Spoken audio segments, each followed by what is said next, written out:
जय गणेश, नमस्कार, जय मां भवानी। मैं एस्ट्रोलॉजर मदन सारस्वत आप सभी का स्वागत करता हूं आपके अपने YouTube चैनल पर। आज हमारा चर्चा का विषय रहेगा शास्त्रों के अनुसार वृक्ष लगाने की महिमा एवं वृक्षों का महत्व। क्या महत्व होता है वृक्षों का और पुराणों और ग्रंथों के अनुसार क्या हमें दिशा निर्देश दिए गए हैं। हम चलिए जानते हैं कुछ पुराणों के द्वारा वृक्ष लगाने का क्या महत्व है।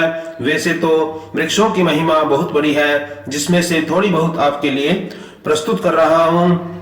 वृक्ष लगाने वाले मनुष्य की इस लोक में कीर्ति बनी रहती है और मरने के बाद में उसे उत्तम लोक की प्राप्ति होती है। इस प्रकार से शिव पुराण में एक श्लोक आता है कि अतीतानागतानां सर्वानां पितृवशांस्तु तारेत कांतारे वृक्षरोपी यस्तस्माद् वृक्षांस्तु रोपयेत। शिव पुराण कहता है कि जो व्यक्ति वीरान एवं दुर्गम स्थानों में वृक्ष लगाता है वह अपनी बीती तथा आने वाली संपूर्ण पीढ़ियों का उद्धार कर देता है। इसलिए वृक्ष लगाना अवश्य चाहिए। ये वृक्ष लगाने वाले के पुत्र होते हैं। वृक्ष जो होते हैं वह लगाने वाले के पुत्र होते हैं, इसमें कोई संशय नहीं है। वृक्ष लगाने वाला पुरुष परलोक में जाने के बाद अक्षय लोकों को पाता है। जिस प्रकार पोखरा खुदाने वाले को पुण्य मिलता है, उसी प्रकार वृक्ष लगाने वाले को यज्ञ कराने वाले को द्विज तथा दूसरे सत्यवादी पुरुषों को जो पुण्य मिलता है, वही पुण्य एक वृक्ष लगाने वाले को हो मिलता है। यह बात शिव पुराण से कही गई है। उमा संहिता के 12वें अध्याय से यह बात कही गई है। जो व्यक्ति वीरानों में वृक्ष लगाता है वह पीछे जो पीढ़ी गई है, बीती हुई पीढ़ी और आने वाली संपूर्ण पीढ़ियों का उद्धार कर देता है। इसी प्रकार वृक्ष लगाने वाला मनुष्य अपने गंतव्य पूर्वजों और भविष्य में होने वाली संतानों तथा पितृकुल का उद्धार कर देता है। इसलिए वृक्षों को अवश्य लगाना चाहिए। जो वृक्ष लगाता है उसके लिए यह वृक्ष पुत्र के समान होते हैं। यह भी बात महाभारत के अनुशासन अध्याय 58 नंबर पृष्ठ में कही गई है। अनुशासन अध्याय में उन्हीं के कारण परलोक में जाने पर उसे स्वर्ग तथा अक्षय लोक की प्राप्ति होती है। और महाभारत के अनुशासन अध्याय 96 पृष्ठ से एक बात और आती है कि जिसके कोई पुत्र नहीं होता है उसके वृक्ष ही पुत्र होते हैं। इसमें कोई संशय नहीं है। वृक्ष लगाने वाला पुरुष या वृक्षों का दान करने वाला पुरुष बहुत भाग्यशाली होता है। उसे वृक्ष पुत्र की भांति परलोक में पार उतारते हैं। वृक्ष लगाने से उसकी पुत्रों की भांति रक्षा करनी चाहिए, क्योंकि धर्म की दृष्टि से ही वृक्ष ही पुत्र माने जाते हैं।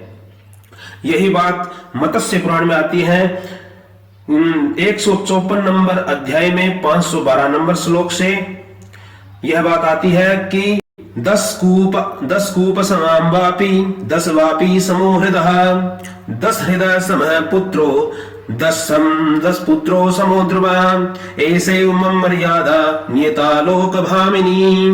भगवती राज श्री मां पार्वती कहती है कि विप्रभो, इस प्रकार के जल रहित प्रदेश में जो व्यक्ति बुद्धिमान व्यक्ति पुरुष कुआं बनवाता है वह कुएं के जल के एक एक बूंद के बराबर वर्षों तक वह व्यक्ति स्वर्ग में निवास करता है।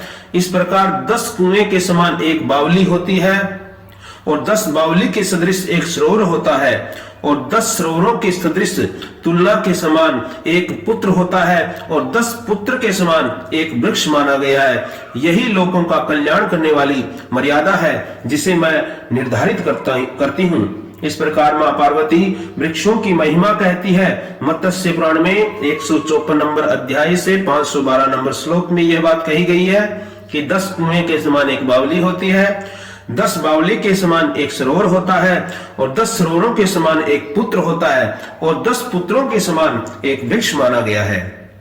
यह बात मत्स्य पुराण से है। और आगे भूमिदान व गोदान से जो पुण्य की प्राप्ति होती है वही पुण्य एक वृक्ष लगाने से प्राप्त होता है। जिस प्रकार एक सपुत्र कुल का उद्धार कर देता है तथा जिस प्रकार नियम पूर्वक किया गया अति कृच्छ व्रत उद्धार कर देता है, उसी प्रकार फलों तथा फूलों का वृक्ष लगाने पर वह अपने स्वामी का नरक से उद्धार कर देता है। यह ब्रह्म पुराण से बात कही गई है 172 नंबर अध्याय से। मनुष्य पीपल का वृक्ष लगाता है तो उसे 1,00,000 पुत्रों से भी बढ़कर माना गया है। अतः अपनी सद्गति के लिए कम से कम अपने जीवन में एक वृक्ष अवश्य लगाना चाहिए, 2 पीपल का वृक्ष अवश्य लगाना चाहिए। तो जीवन में व्यक्ति को वृक्षों की अति आवश्यकता होती है तो वृक्ष अवश्य लगाएं। यह भविष्य पुराण में मध्यम पर्व में कहा गया है। यह निश्चित है कि आपका पुत्र वर्ष में एक बार श्राद्ध करेगा या नहीं करेगा, उसके ऊपर है, वह करे या नहीं करे। परंतु अगर आपने एक वृक्ष लगाया है, एक वृक्ष तो प्रतिदिन फल फूल आदि का दान करके वृक्ष लगाने वाले का श्राद्ध अवश्य ही करेगा। अग्निहोत्र आदि कर्म करने से अथवा पुत्र उत्पन्न करने से भी वह फल नहीं मिलता जो फल मार्ग में छायादार वृक्ष लगाना, खुशबूदार पौधे लगाने वाले को प्राप्त हो जाता है।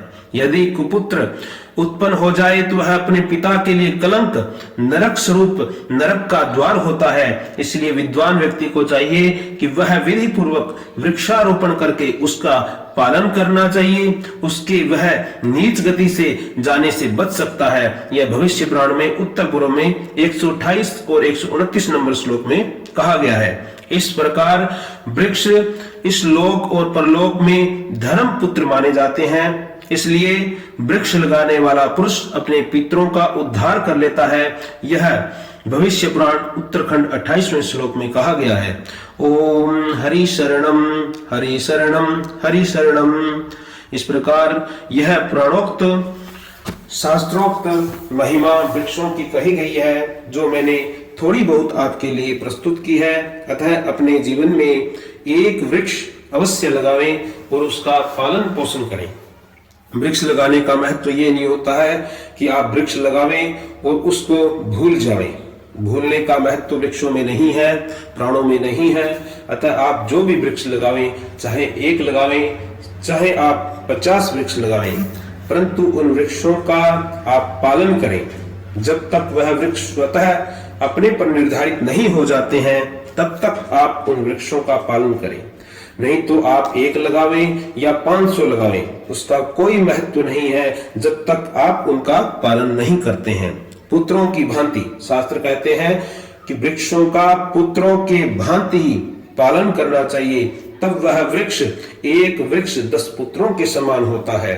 एक वृक्ष अवश्य अपने जीवन में लगावें, क्योंकि आपको प्रतिदिन लकड़ियों के लिए, जलाने के लिए, फर्नीचर के लिए, अपनी दाह संस्कार के लिए अवश्य आप कम से कम 10 वृक्ष अपने जीवन में एक व्यक्ति यूज करता है। अतः आप वृक्ष अवश्य लगावें।